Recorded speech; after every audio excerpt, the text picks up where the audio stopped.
نحمده ونصلي على رسوله الكريم أعوذ بالله من الشيطان الرجيم বিসমিল্লাহির রহমানির রহিম।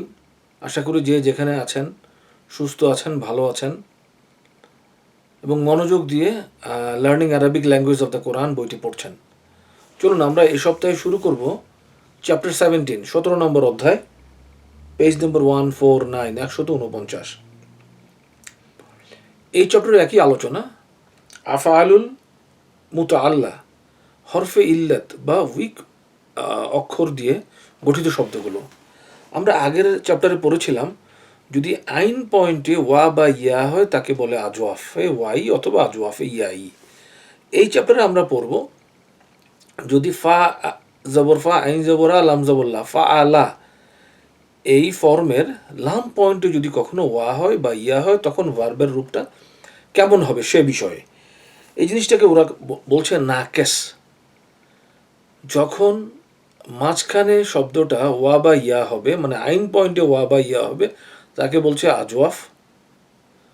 আর যখন লাম পয়েন্টে হচ্ছে তখন তাকে বলছে নাকেস। নাকেস আবার দুই প্রকার, নাকেসে ওয়াবি, নাকেসে ইয়াই। প্রথমে উনি এক্সাম্পল দিয়েছেন নাকেসে ওয়াবি দিয়ে, মানে লাম পয়েন্টটা যদি কখনো ওয়া হয়। ধরুন দাওয়াত, শব্দটা দাওয়াত কে আপনি মজদরও বলতে পারেন অথবা ইসমে ফাইলও বলতে পারেন। তাহলে ওইখান থেকে ফাআলা কি দা আওয়া, দা আওয়া, ঠিক একই ফর্মুলা। ফর ইজি প্রনাউন্সিয়েশনের জন্য কি হবে, লাম পয়েন্টের ওয়াটা আলেফ দিয়ে বদল হয়ে যাবে। চলুন আমরা দেখি তার কনজুগেশনটা কেমন। দা আ, দা আওয়া, দা আও, দা আত, দা আতা, দা আও না, দা আওতা, দা আওতুমা, দা আওতুম, দাওতি, দাওতুমা, দাওতুন্না, দাওতু, দাওনা। উনি কয়েকটা ভার্বের এক্সাম্পল দিয়েছেন, যেমন রাজা হোপ বা আশা করা, কাসা শক্ত হয়ে যাওয়া, টু বি হার্ড, তালা তিলাওয়াত করা। এক্সাম্পলে চলুন, দাওয়াল্লাহা রাব্বাহুমা, সূরা আরাফ 7 নম্বর সূরা 189 নম্বর আয়াত। দা আওয়া, খেয়াল করুন, দা আওয়া এক বচনে কি ছিল, দা, দুই বচনে দা আওয়া, মানে তারা উভয়ে ডাকলো কাকে, আল্লাহকে। দা আল্লাহ, আল্লাহ হালাতে নাসব, আল্লাহকে, রব্বাহুমা তাদের প্রভু, তারা উভয়ে তাদের প্রভুকে ডাকলো। তারপরে উনি এক্সাম্পল দিয়েছেন 71 নম্বর সূরা, সূরা গাফির। ক্বালা রব্বি, তিনি বললেন, ক্বালা রব্বি হে আমার প্রভু, ইন্নি নিশ্চয়ই আমি, দা আউতু, দেখুন আপনি খেয়াল করুন, দা আউতু এক বচন ফার্স্ট পার্সন, দা আউতু আমি দাওয়াত দিয়েছি, কওমি আমার কওমকে, লাইলান ওয়া নাহারান দিবারাত্রি। সম্ভবত হযরত নূহ আলাইহিস সালাম, সরি আমি আপনাদের ভুল বলেছি, 71 নম্বর সূরা, সূরা নূহ, সূরা গাফির নয়, সূরা নূহ। হযরত নূহ আলাইহিস সালাম বলছেন, হে আল্লাহ আমি আমার কওমকে দিবারাত্রি দাওয়াত দিয়েছি। পরবর্তী পেজে চলুন, পেজ নম্বর 151, 71 নম্বর সূরা, 40 নম্বর সূরা, সূরা গাফির, 85 নম্বর আয়াত। সুন্নত আল্লাহি, আল্লাহর সুন্নত, আল্লাতি যা, কাদ খালাত গত হয়ে গেছে, প্রচলিত ছিল, ফি ইবাদিহি তার বান্দাদের ভিতরে। আপনি খালাত শব্দটা খেয়াল করুন, খালাত, দাআত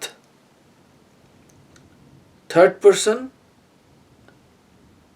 এক বচন ফিমেল ওয়ার্ড, দা দাআত খালাত।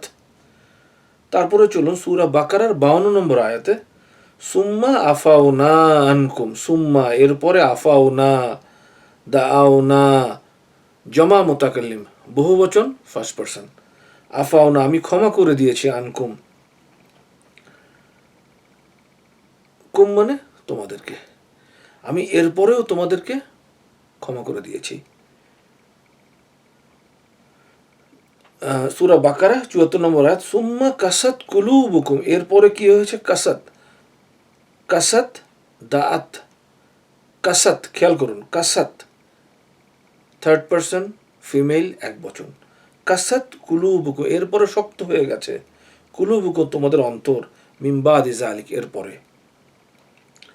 আবারও সূরা বাকারার ৭৬ নম্বর আয়াত, ওয়াইজা খালা বাদুহুম ইলা বাদ, ওয়াইজা খালা, খেয়াল করুন খালা কেমন, দা এক বচন, থার্ড পারসন পুরুষবাচক শব্দ। ওয়াইজা খালা যখন তারা মিলিত হয়, বাদুকুম ইলা বাদ একের সাথে অপরে, কলু তারা বলে। উনি তারপর এক্সাম্পল দিয়েছেন ৩৩ নম্বর সূরা ৩৮ নম্বর আয়াত সূরাতুল আহজাব, সুন্নত আল্লাহ, আল্লাহর সুন্নত, ফিল্লাজিনা তাদের ব্যাপারে, খালাও মিন কাবলু যারা গত হয়ে গেছে। খালাও কেমন, দাওর মতো, দা দাওয়া দাও, খালা খালাওয়া খালাও, থার্ড পারসন বহুবচন ম্যাসকুলিন ওয়ার্ড। এরপর উনি এক্সাম্পল দিয়েছেন নাকিসুল ইয়াউই, আমরা এতক্ষণ পড়েছি নাকিসুল ওয়াউই, যদি লাম পয়েন্টে কখনো ওয়া হয়। আমরা এবার পড়বো লাম পয়েন্টে যদি কখনো ইয়া হয়। তখন উনি প্রথম এক্সাম্পল দিয়েছেন রামা, রা জবর রা, মিম জবর মা, ইয়া খালি। দেখুন মানে নিক্ষেপ করা বা ব্লেম দেওয়া। এর রূপান্তরটা কেমন, রামা রামায়া রামাও, রামাত রামাতা রামাইনা, রমাইতা রমাইতুমা রমাইতুম, রমাইতি রমাইতুমা রমাইতুন্না, রমাইতু রমাইনা। উনি কতগুলো ভার্ব এনেছেন এই পেজের লাস্টে দেখুন, পেজ 152। সা মানে চেষ্টা করা, আবা মানে অস্বীকার করা, আতা মানে আশা। চলুন আমরা পেজ 153-তে দেখি উনি এক্সাম্পলগুলো কীভাবে সেট করেছেন। ২ নম্বর সূরা সূরাতুল বাকারা ৯৩ নম্বর আয়াত, কলু তারা সকলেই বলল, সামেনা আমরা শুনলাম, সামেনা কি জমা মুতাকাল্লিম, ও আসাইনা এবং আমরা অস্বীকার করলাম, আমরা মানলাম না। আসাইনা কেমন, রমাইনা জমা মুতাকাল্লিম। উনি তারপরে আবার গিয়েছেন সূরা বাকারার ১৪৫ নম্বর আয়াতে, ওলাইন আতাইতা, ওলাইন যদি তোমরা, ইন আতাইতা যদি আসো। আপনি দেখুন পেজ 152 এর লাস্টের ভার্বটা আতা, আতা থেকে আতাইতা, যদি তোমরা আসো, আতাইতা আল্লাযিনা উতুল কিতাব যারা কিতাবওয়ালা, বিকুল্লি আয়াত সকল উদাহরণ সহ, সকল আয়াত সহ যদি তোমরা আসো। আতাইতা আশা করি আপনি বুঝতে পারছেন। এরপরে চলুন আবার সূরা বাকারার ২০ নম্বর আয়াত, কুল্লামা আদালাহুম, কুল্লামা যখন, আদালাহুম তাদের জন্য আলোকিত হয়, তাদের চারিপাশ, মাশাউ ফিহি, মাশাউ আপনাকে বুঝতে হবে, মাশা ইয়ামশি মানে চলা, মাশা মাশায়া মাশাউ, মাশাউ ফিহে তারা সেখানে চলে, ওয়াইজা আজলামা আলাইহিম কামু আর যখন চারিদিকে অন্ধকার হয়ে যায় তারা দাঁড়িয়ে পড়ে। উনি তারপরে গিয়েছেন ৭৯ নম্বর সূরা সূরাতুল নাজিয়া ৪০ নম্বর আয়াত, ওয়া নাহান নাফসা আনিল হাওয়া, আল্লাহ এখানে পরিষ্কার ভেস্তে যাওয়ার বিষয় আমাদের বলে দিয়েছেন। ওয়া নাহান নাফসা আনিল হাওয়া, যে তার নফসকে নিষেধ করলো, এটা করবা না ওটা করবা না, এবং সে জয়ী হলো নফসের বিরুদ্ধে। ফাইনাল জান্নাত হিয়াল মাওয়া, বেহেশতই তার ঠিকানা। ফাইনাল কথা আল্লাহ তাআলার। আপনার মন কি চায়? মন আমার চায় রঙের ঘোড়া দৌড়াইতে। যদি আপনার এই ঘোড়া দৌড়ানো আপনি বন্ধ করতে পারেন, মনের নিয়ন্ত্রণ নিজে নিজে নিতে পারেন, আল্লাহ কোরআন শরীফে বলে দিয়েছেন ফাইনাল জান্নাত হিয়াল মাওয়া, বেহেশতই তার শেষ ঠিকানা। আপাদের মনে কি চায়? আপাদের মনে চায় রাধা কিউ গৌরী মাই কিউ কালা, রাধা কেন এত সুন্দর, আমি কেন সুন্দর না। এখান থেকেই আপাদের কুপথে যাত্রা শুরু। সে কি ভাবে? আপা জানেন? আপা ভাবে মানুষ রাধাকে কেন এত সম্মান করে, মানুষ রাধাকে কেন পূজা করে, আমাকে কেন করে না। এখান থেকেই তার মনে একসময় দেখা দেয় রাধা কেন এত সুন্দর, আমি কেন সুন্দর না। সে তখন রাধার মতো সাজে, সে রাজার মতো সাজতে বসে, তো সে রাধা হতে পারে না। এখান থেকে সে রাধাকে হিংসা করে। তারপরে কি করে? সে সকল মেয়ে মানুষদেরকে হিংসা করে। তারপর সে টোটাল স্বজাতিকে, টোটাল মানব জাতিকে হিংসা করে, এবং সে একটা প্রতিযোগিতায় অবতীর্ণ হয় মানব জাতির সাথে। এইখান থেকেই আপাদের কুপথে যাত্রা শুরু, কারণ তার নফস তাকে এই পথে নিয়ে যাচ্ছে। আর ভাইদের সমস্যা কি? ভাইদের সমস্যা হচ্ছে মন আমার চায় রঙের ঘোড়া দৌড়াইতে। যদি আপারা এবং ভাইরা আমরা আমাদের এই জায়গাকে নিয়ন্ত্রণ করতে পারি, ও নাহান নাফসা, আমার নাফসকে আমি নিষেধ করতে পারি, আনিল হাওয়া, যা চায় তা থেকে, ফাইনাল জান্নাতা হিয়াল মাওয়া। চলুন তারপরে আমরা যাই। নাহা আপনি আশা করি বুঝতে পারছেন, নাহা কেমন, দা মতো। তারপরে আসুন সূরা মাইদা 5 নম্বর সূরা 78 নম্বর আয়াত।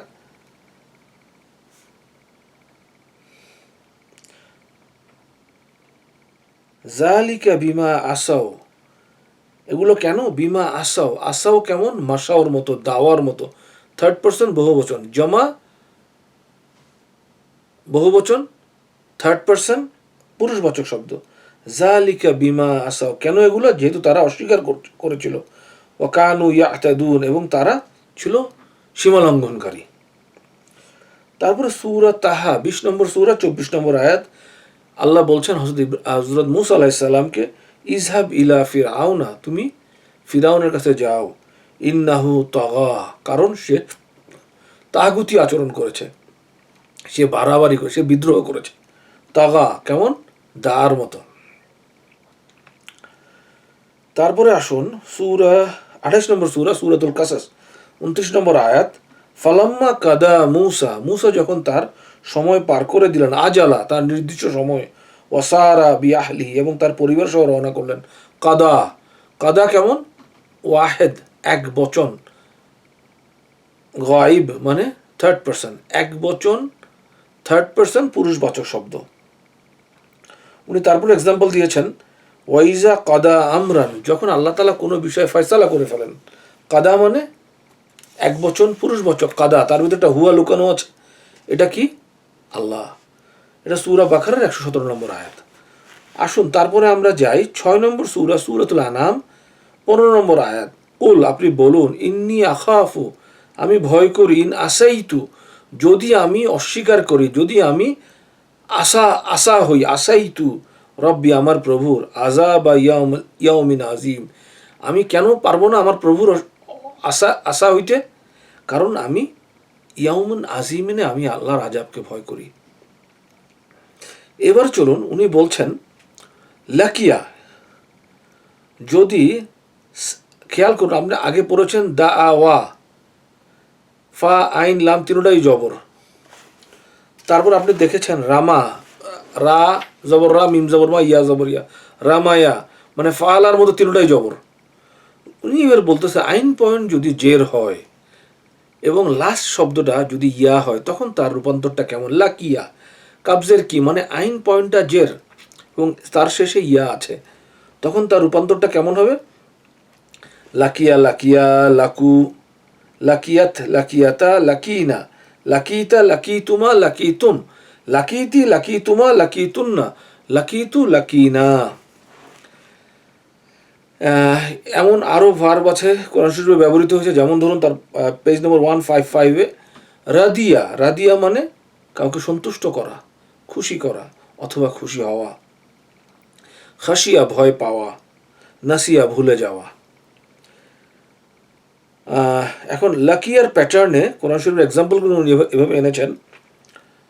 সূরা বাকারা 14 নম্বর আয়াত, ওয়াইজা লাকুল্লাযিনা আমানু, ওয়াইজা যখন, লাকুল্লাযিনা, লাকিয়া লাকিয়া লাকু, যখন তারা মিলিত হয়, আল্লাযিনা আমানু, যারা ইমানদার তাদের সাথে।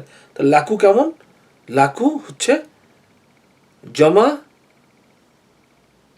থার্ড পার্সন পুরুষবাচক শব্দ। তারপর উনি এনেছেন সূরাতুল আনফালের 15 নম্বর আয়াত, ওয়াইজা লাকিতুমুল্লাযিনা কাফারু জাহফান, ওয়াইজা যখন, লাকিতুমুল্লাযিনা তোমরা মিলিত হও, আল্লাযিনা কাফারু যারা কুফরি করে তাদের সাথে, জাহফান যুদ্ধে। খেয়াল করুন লাকিতুম, তাহলে কি, লাকিতুম মানে তোমরা বহুবচন পুরুষবাচক শব্দ, লাকিতুম, আল্লাযিনা কাফারু, কাফারা কাফারা কাফারু থার্ড পার্সন বহুবচন পুরুষবাচক শব্দ। উনি তারপরে বলেছেন 18 নম্বর সূরা সূরাতুল কাহফ, ফালাম্মা বালাগা, তাহলে কেমন, বালাগা, বালাগা দুই বচন থার্ড পার্সন পুরুষবাচক শব্দ, ফালাম্মা যখন, বালাগা তারা উভয়ে পৌঁছলেন মাজমা মিলনস্থলে, বাইনে হিমা দুই সাগরের মিলনস্থলে, নাসিয়া নাসিয়া নাসিয়া, লাকিয়া লাকিয়া, তারা উভয়ে ভুলে গেলেন হু তাহুমা তাদের মাছের কথা। আমি আশা করছি আপনারা বালাগা নাসিয়া এবার বুঝতে পারছেন। চলুন তারপরে যাই 20 নম্বর সূরা, সূরা তাহা। হাজা ইলাহুকুম ওয়া ইলাহু মূসা ফানাসিয়া। হাজা ইলাহুকুম, এটা কি? ইলাহুকুম তোমাদের ইলাহ, ওয়া ইলাহু মূসা এবং মূসার ইলাহ, ফানাসিয়া এবং তিনি ভুলে গেলেন। ফানাসিয়া কেমন?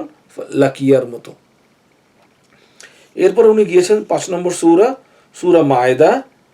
ওয়া আতমামতু আলাইকুম, আমি পরিপূর্ণ করে দিলাম, নিয়ামতি আমার নিয়ামত সমূহকে।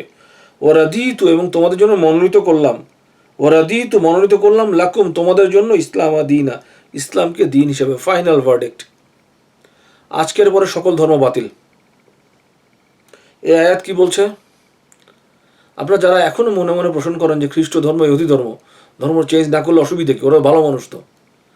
আপনি এত খেয়াল করুন, বিদায় হজের সময় আল্লাহ নাজিল করে দিয়েছেন ওয়ারাদিতু লাকুমুল ইসলাম, এবং আমি তোমাদের জন্য মনোনীত করলাম, তোমাদের জন্য আজকে থেকে ইসলামকেই একমাত্র ধর্ম, পূর্বে সকল ধর্ম বাতিল, উম্মতের নাজাত হবে না। আপনি খ্রিস্ট ধর্ম পালন করবেন, আপনি ইহুদি ধর্ম পালন করবেন, জনসেবা করবেন, বড় বড় কথা বলবেন, আপনার নাজাত হবে না। কারণ আল্লাহ ফাইনালি বলে দিয়েছেন ওয়ারাদিতু লাকুমুল ইসলাম দীনা, আজকের পরে ইসলাম ছাড়া আর কোনো ধর্ম নেই। আমি আশা করি আপনার রাদিতু বুঝতে পেরেছেন। রাদিতু কেমন? লাকিতুর মতো। চলুন তার পরবর্তী পেজে আমরা যাই। পরবর্তী পেজে উনি বলেছেন 98 নম্বর সূরা, সূরা বাইয়িনা। রাদিয়াল্লাহু আনহুম, রাদিয়াল্লাহু আল্লাহ সন্তুষ্ট হয়েছেন, রাদিয়া লাকিয়া আল্লাহ তার ফাইল, রাদিয়াল্লাহু আল্লাহ সন্তুষ্ট হয়েছেন, আনহুম তাদের উপরে, ওয়ারাদু এবং তারা সন্তুষ্ট হয়েছে, আনহু তার উপরে, যালিকা লিমান খাশিয়া রাব্বা। চলুন তারপরে উনি দেখিয়েছেন যদি কখনো আইন পয়েন্ট আলিফ আসে এবং লাম পয়েন্টে ইয়া আসে, তখন ভার্বের রূপান্তরটা কেমন হবে। ধরুন রা আ, রুইয়াত মানে দেখা, ওইখান থেকে রা আ ভার্ব, রা জবর রা, হামজা জবর রা, ইয়া জবর ইয়া, রা রা আ ইয়া, তখন নর্মালি ইয়ার বা লাম পয়েন্টের জবরটা বাদ যাবে, শব্দটা কেমন থাকবে? রা আ, এটাই ভার্ব। রা আ, রা আয়া, রা আও, রাআত, রাআতা, রাআইনা, রাআইতা, রাআইতুমা, রাআইতুম, রাআইতি, রাআইতুমা, রাআইতুন্না, রাআইতু, রাআইনা। চলুন আমরা এক্সাম্পলগুলো দেখি পেজ নম্বর 157-এ। ক্বালা, তিনি বললেন, ইয়া হারুনু, হে হারুন আমার ভাই। হযরত মূসা আলাইহিস সালাম যখন নবুয়তের জন্য গেলেন, তখন তার কওমকে উনি কয়দিন ওনার ভাইয়ের কাছে রেখে গিয়েছিলেন। তখন মূসা আলাইহিস সালাম এসে ফিরে দেখার পর ওনার ভাইয়ের সাথে ওনার কথোপকথন হচ্ছে। ক্বালা, মূসা আলাইহিস সালাম বললেন, ইয়া হারুন, ইয়া হরফে নেদা, হারুন মানে হে হারুন, মা মানাকা কোন জিনিস তোমাকে নিষেধ করেছিল, ইজ রাআইতাহুম, ইজ যখন, রাআইতা, রাআইতা কেমন? রাআইতা রাআইতার মতো, রাআইতা তুমি দেখলে, হুম তাদেরকে, দল্লু গুমরাহির পথে চলে যেতে, তুমি তাদেরকে নিষেধ করলো না কেন? কোন জিনিস তোমাকে মানা করলো? তাহলে রাআইতা হুম, আমি আশা করি আপনার রাআইতা শব্দটা বুঝতে পেরেছেন। রাআইতা মানে তুমি দেখেছিলে তাদেরকে। 107 নম্বর সূরা, সূরা মাউন। আর রাআইতাল্লাযী ইউকাযযিবু বিদ্দীন, হামজা হচ্ছে কোশ্চেন। রাআইতা আপনি কি দেখেননি? আল্লাযী যারা, ইউকাযযিবু বিদ্দীন ধর্মকে মিথ্যা প্রতিপন্ন করে। রাআইতা মানে কি? দেখা, তুমি দেখো। আর রাআইতা তুমি দেখেছো, আর রাআইতা তুমি কি দেখেছো যারা ধর্মকে মিথ্যা প্রতিপন্ন করে তাদের অবস্থা কি হয়। তারপরে 46 নম্বর সূরা, সূরা আহকাফ। কুল আরাআইতুম, বলুন আরাআইতুম আপনি কি দেখেছেন, ইনকানা মিন ইনদিল্লাহ, ইনকানা এগুলো আসলেই কি মিন ইনদিল্লাহ আল্লাহর পক্ষ থেকে। আরাআইতুম আপনি কি দেখেছেন, জিজ্ঞাসা করুন, কুল আরাআইতুম তোমরা কি দেখেছো, ইনকানা মিন ইনদিল্লাহ এগুলো কি আসলেই আল্লাহর পক্ষ থেকে। আশা করি ভার্বের এই রূপান্তরগুলো আপনারা বুঝতে পারছেন। একটু মনোযোগী হন, মনোযোগ দেন, জিনিসটা বারবার পড়েন, আমার লেকচারগুলো শোনেন, ইনশাল্লাহ খুব বেশি দূরে নেই আমরা, আর কয়েকটা চ্যাপ্টার পড়লেই আমরা ভার্ব সব ভার্বগুলোই আশা করি আপনারা বুঝতে পারবেন বা ধরতে পারবেন। সামনের সপ্তাহে আবার কোনো একদিন দেখা হবে, আমরা তখন চ্যাপ্টার 18 শুরু করব। সেই পর্যন্ত ভালো থাকবেন, সুস্থ থাকবেন। সবাই আমার জন্য দোয়া করুন। আসসালামু আলাইকুম ওয়া রাহমাতুল্লাহি ওয়া বারাকাতুহু।